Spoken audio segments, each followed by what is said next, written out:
दोस्तों स्वागत है मेरे चैनल सुनीता विचार में। आज हम बताएंगे शिव पुराण का भाग 3। आज हम पढ़ाएंगे अध्याय, मतलब एक पॉइंट पढ़ाएंगे, तो देखना जरूर आगे।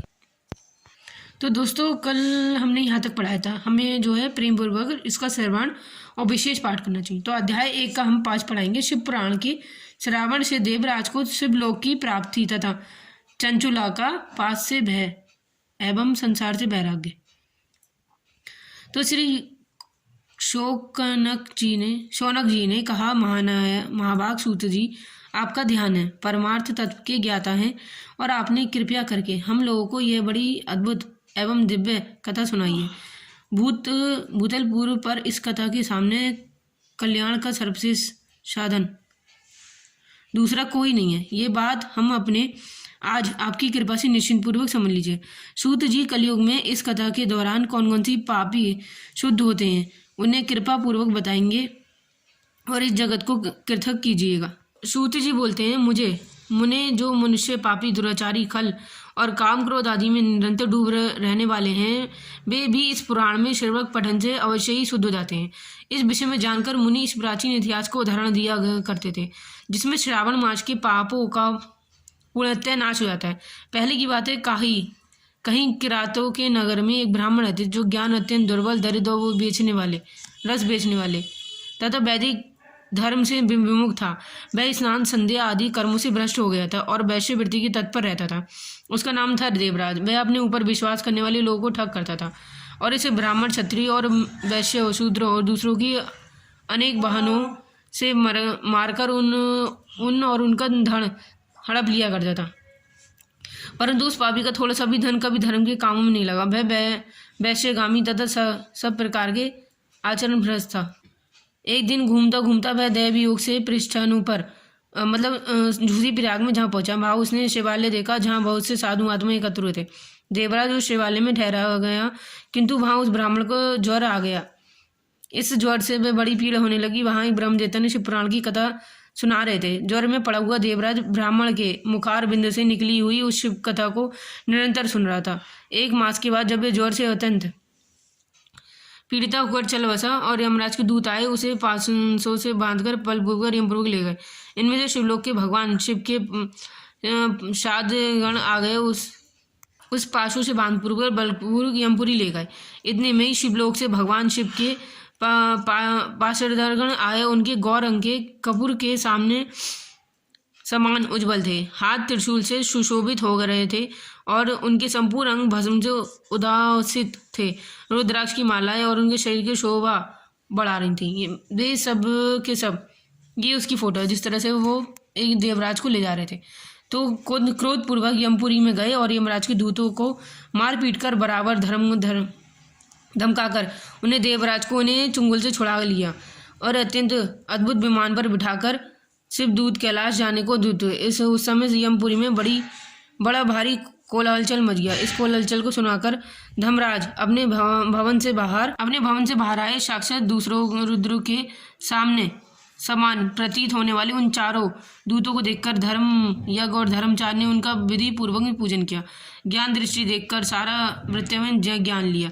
उन्होंने भय के कारण भगवान शिव के उन महात्मा दूतों को कोई बात नहीं पूछी और उल्टे उन सबकी पूजा प्रार्थना कर ली। तत्पश्चात शिवदूत कैलाश को चले गए। वहाँ पूछकर उन्होंने इस ब्राह्मण को दया सागर सांबक शिव के हाथों में दे दिया। और शौनक जी ने कहा, महाभाग सूत जी, आप सर्वज्ञ हम मानते हैं। आपकी कृपा प्रदान से मैं बराबर कृतज्ञ हुआ। इतिहास को सुनकर मेरा अत्यंत आनंद में निगम रहा। अतः भगवान शिव में प्रेम बढ़ाने वाली शिव संबंधी दूसरी कथा को भी कहिए। शौनक जी बोले, सुनो, मैं तुम्हारे सामने गोपनीय कथा वस्तु को वर्णन करूंगा, क्योंकि शिव भक्तों में अग्रगण्य और वे देवताओं में श्रेष्ठ है। समुद्र के निकट पूर्वी प्रदेश में एक बाशंग नाम का ग्राम है। ये दूसरी कथा है, जहाँ वैदिक धर्म से विमुख महापापी दुष्ट निवास करते हैं और वे सब के सब बड़े दुष्ट हैं। उनका दूसरी विषय भोगों में लगा रहता है। वे न देवताओं पर विश्वास करते न भाग्य पर। वह सभी कुटिल वृद्धि वाले हैं। किसान करते करते भांति के घातक अस्त्र वस्त्र रखते हैं और भयचारी और खल हैं। ज्ञान, वैराग्य, समुद्र और सेवनी मनुष्य के परम पुरुषार्थ नहीं, ये सबको बिल्कुल नहीं जाते और सभी पशुबुद्धि वाले होते हैं। जहाँ के एक ऐसे हो मतलब वहाँ के अन्य वर्णों के विषय बारे में क्या कहा जाए। अन्य वर्णों के बारे में लोग उन्हीं भांति भांति कुछ ही विचार रखने वाले होते हैं और सर्वोत्तम विमुख व खल बेसदा कुकर्म रहते हैं और विषय भागों में डूबे रहते हैं। वहाँ की स्त्री कुटिल स्वभाव की हैं और पाप शक्तियों को विचार वाली और बेचानी वाली हैं, सदा व्यवहार सदाचार से शून्य है, मतलब इसको दुष्टों का निवास है। और उस वशकाल के नामक ग्राम में किसी समय एक बिंदुदांग नामक ब्राह्मण रहते थे।